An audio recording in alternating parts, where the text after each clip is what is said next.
Martin Bojewald is a German professor of physics, and, in his opinion, the universe was born quite differently. Remember when we talked about cosmic singularity? The state of the universe in which it was small, infinitely dense, and super hot. According to Martin's theory, the singularity couldn't just appear out of nowhere. This is nonsense. But then, where did it come from? Let's look at a pendulum on an old clock. The pendulum rotates back and forth. Its movement is smooth, continuous, and non-stop. This is how we usually see time. It flows and never stops. But quantum time, quantum time doesn't work that way. It's more like the second hand of a clock. It consists of small segments and makes short pauses. And just like with the second hand of a clock, the beginning of one segment of time is always the end of another. See what I'm getting at? Let's go back to balloons again. According to the Big Bang Theory, once upon a time, our universe began to expand, inflate like a balloon. But sooner or later, it will blow away back. The universe will start shrinking and return to the state of cosmic singularity. And then guess what? The Big Bang too. Nothing appears out of nowhere and disappears into nowhere. According to Bojewald's theory, the beginning of each universe is the end of the previous one. Our universe is not at all the first and not the last. Millions of similar universes existed before us and will exist after us. This theory, although it sounds very logical, is far from complete. Unfortunately, we don't have enough knowledge to find all the evidence for it. So for now, all this is just a hypothesis. But some people come up with even stranger ideas.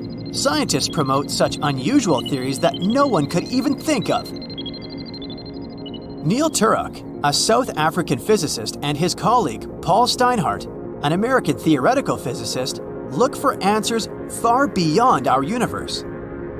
They say that yes, our universe isn't the first one.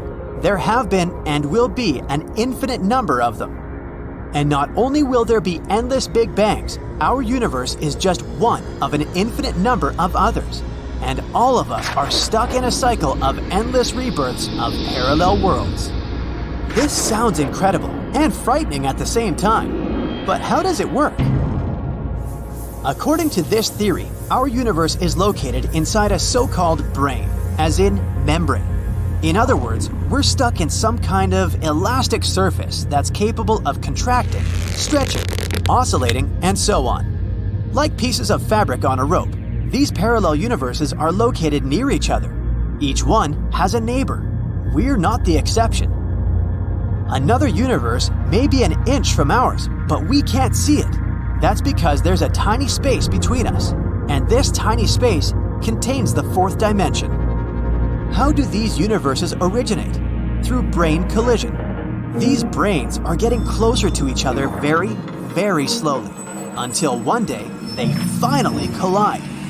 Their collision creates two Big Bangs and two parallel universes. Then they're moving away from each other. The created worlds continue to live. We're currently at this stage. But when they disappear, the brains collide again. And this will lead to the birth of a new universe. Remember the inflation theory? There was a mysterious energy that pushed and accelerated the Big Bang. Well, if we did collide with another universe, that would explain everything. Of course, everything described here is a great simplification. When you hear that our world is some piece of fabric on a rope, it sounds like complete nonsense.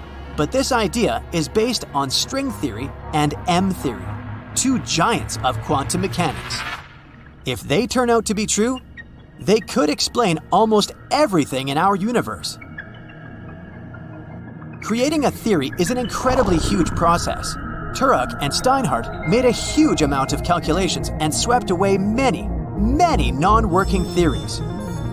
Also, to work this out, they have to overcome the limits of the human mind and think in 11 dimensions at once.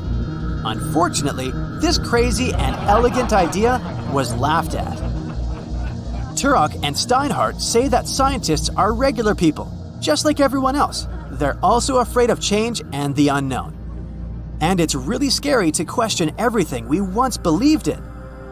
Many years ago, people didn't believe that the Earth was round. Then, they were outraged by the Big Bang Theory. We can't make discoveries without struggle and fear. That's why Turok and Steinhardt don't plan to give up so easily. After all, the evidence that we have now only says that each of the three theories is equally possible. So which answer is correct? We may never know, at least not at this stage of human development. Unfortunately, as long as we have no evidence, we can only theorize.